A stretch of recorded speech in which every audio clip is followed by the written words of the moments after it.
Assalamualaikum warahmatullahi wabarakatuh. Kami dari perwakilan SMA Negeri 3 Banda Aceh akan mempresentasikan hasil penelitian kami, yaitu formulasi gel ekstrak asam sunti Averrhoa bilimbi sebagai alternatif inovasi bioteknologi obat bengkak, yang ditulis oleh Muhammad Akil Mubarak dan Alvito Rizky Rajendra. Latar belakang penelitian. Seiring perkembangan zaman yang semakin canggih seperti sekarang ini, pemakaian dan penggunaan obat tradisional di Indonesia semakin pesat. Kemajuan teknologi yang semakin canggih dapat mengolah obat tradisional lebih praktis. Dari masa ke masa, obat tradisional mengalami perkembangan yang semakin meningkat, terlebih lagi dengan munculnya isu kembali ke alam atau back to nature. Sementara ini, banyak orang beranggapan bahwa penggunaan obat tradisional relatif lebih aman dibandingkan obat sintesis. Praktisi kesehatan sebagai salah satu hal memanfaatkan obat tradisional sebagai penunjang pengobatan modern yang diberikan dengan sediaan yang lebih mudah digunakan.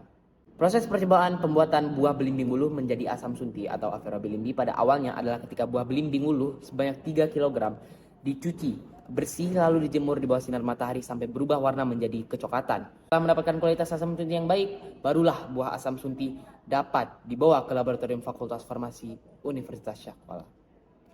Penelitian ini dilakukan pada 1 sampai dengan 13 Oktober 2022, meliputi kajian pustaka, persiapan, eksperimen laboratorium, dan penyusunan naskah. Penelitian ini dilakukan di Laboratorium Farmasi USK atau Universitas Syah Kuala dan juga Laboratorium Hewan Uji USK, Universitas Syah Kuala.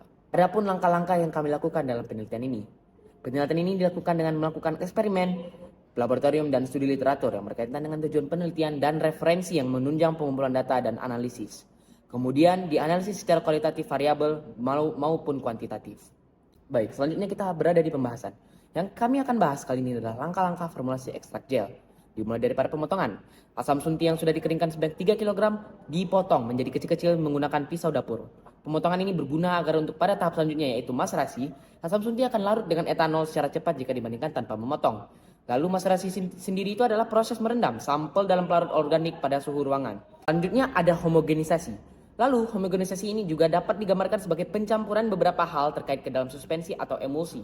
Homogenisasi dapat dilakukan bila kandungan suatu zat atau campuran zat sangat tinggi sehingga tidak dapat diperoleh perbandingan pencampuran yang homogen. Homogenisasi asam sunti dan etanol 96% dilakukan menggunakan alat yaitu orbital shaker dengan kecepatan 40 rpm dan dengan suhu 45 derajat Celcius. Selanjutnya ada filtrasi. Filtrasi adalah tindakan memisahkan campuran heterogen dari cairan dan padatan melalui media filter yang memungkinkan cairan melewati tetapi menahan partikel padat. Dilanjutkan dengan fitokimia atau bisa disebut dengan screening fitokimia. Screening fitokimia ini adalah tes pendahuluan untuk menentukan kelas metabolit sekunder yang menunjukkan aktivitas biologis pada tanaman. Penyaringan fitokimia tumbuhan digunakan sebagai informasi awal untuk mempelajari golongan senyawa yang terkandung dalam tumbuhan. Pada percobaan ini, peneliti melakukan percobaan fitokimia dengan mencampurkan reagen khusus untuk mengidentifikasi apa saja kandungan yang terdapat dalam ekstrak asam sunti. Dengan pembuatan konsentrasi gel ekstrak, sampel uji ekstrak dibuat dengan 3 konsentrasi berbeda, yaitu 2%, 4%, dan 8%. Nah, setelah itu kami melakukan pemilihan hewan coba. Yang kami pilih adalah mencit. Mencit banyak digunakan sebagai hewan laboratorium karena memiliki kelebihan seperti siklus hidup relatif yang pendek, banyaknya jumlah anak perkelahiran, mudah ditangani, memiliki karakteristik reproduksinya mirip dengan hewan mamalia lain, struktur anatomi fisiologi, serta memiliki genetik yang mirip dengan manusia. Kemudian pembahasan karagenin. Metode karagenin ini dilakukan ke telapak kaki sebelah kanan mencit untuk menimbulkan luka bengkak pada kaki mencit itu. Nah, kemudian ada inflamasi.